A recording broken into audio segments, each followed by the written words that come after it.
Halo semuanya, perkenalkan nama saya Lulu Ilmaknun dari kelas S2A. Di sini saya akan membahas tentang salah satu materi di mata kuliah perkembangan peserta didik, yaitu tentang hakikat perkembangan peserta didik. Yang pertama, perkembangan dan pertumbuhan.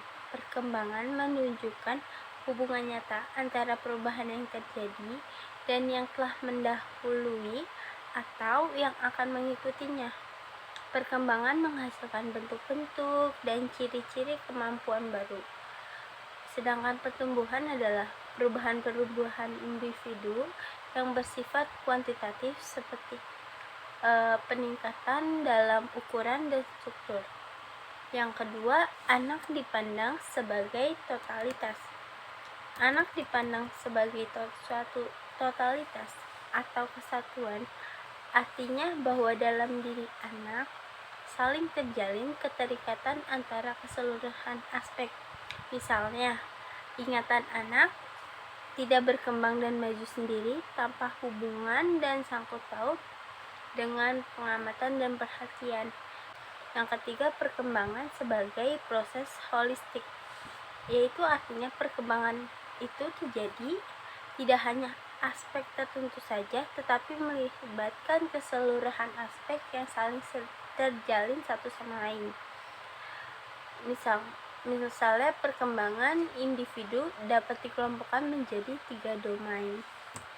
Yang pertama itu proses biologis yang mencakup perubahan-perubahan tubuh individu seperti otak, otot, struktur tulang, dan sebagainya.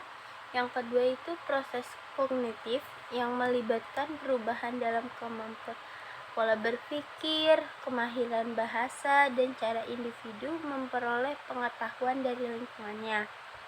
Yang ketiga itu proses psikososial yang melibatkan dalam aspek perasaan, emosi, kepribadiannya, serta cara dia bersangkutan dengan orang lain. Nah, proses-proses biologis, kognitif, psikososial itu saling memengaruhi. Misalnya, anak yang mengalami kelainan dalam organ suara dapat mengalami keterlambatan dalam perkembangan bahasa dan juga mengalami keterlambatan juga dalam psikososial. Yang keempat itu ada faktor perkembangan dalam dan pertumbuhan dipengaruhi oleh faktor pengalaman, kematangan, dan juga masa peka seseorang. Pengalaman itu kan merupakan peristiwa-peristiwa yang dialami oleh individu dalam berinteraksi dengan lingkungan. Kalau kematangan itu merupakan suatu potensi yang dibawa sejak lahir, timbul dan bersatu dengan pembawaannya serta mengatur pola perkembangan tingkah laku individu. Sedangkan masa peka merupakan masa pertumbuhan ketika suatu fungsi jiwa mudah dipengaruhi dan dikembangkan. Masa peka itu hanya datang satu kali seumur hidup. Yang kelima itu kontinuitas dan diskontinuitas dalam perkembangan, yaitu kontinuitas atau berkesinambungan dalam perkembangan menjelaskan bahwa perkembangan itu merupakan perubahan kumulatif yang berlangsung secara bertahap dari masa konsepsi hingga meninggal dunia. Sebagai contoh, anak mulai bisa dari satu kata, terus kedua kata, jadi lama-lama bisa menyusun. Jadi yang tadinya cuma misalkan cuma bisa main gitu, jadi lama-lama kayak papa bermain bola misalkan gitu. Kalau diskontinuitas dalam perkembangan merupakan proses perkembangan individu melibatkan tahapan-tahapan yang berbeda. Yang keenam itu ada perkembangan biologis atau fisik manusia, berkaitan erat dengan terjadinya proses evolusi manusia. Proses evolusi biologis merupakan proses perubahan secara berangsur-angsur dalam jangka waktu lama. Secara fisik, anak usia sekolah dasar memiliki karakteristik yang berbeda dengan masa sebelumnya. Aktivitas anak sekolah dasar itu termasuk dalam aktivitas belajar, dan mental lainnya akan berpengaruh dalam kondisi fisiknya, tinggi, berat badan, bentuk tubuh, proporsi, dan keterampilan motorik.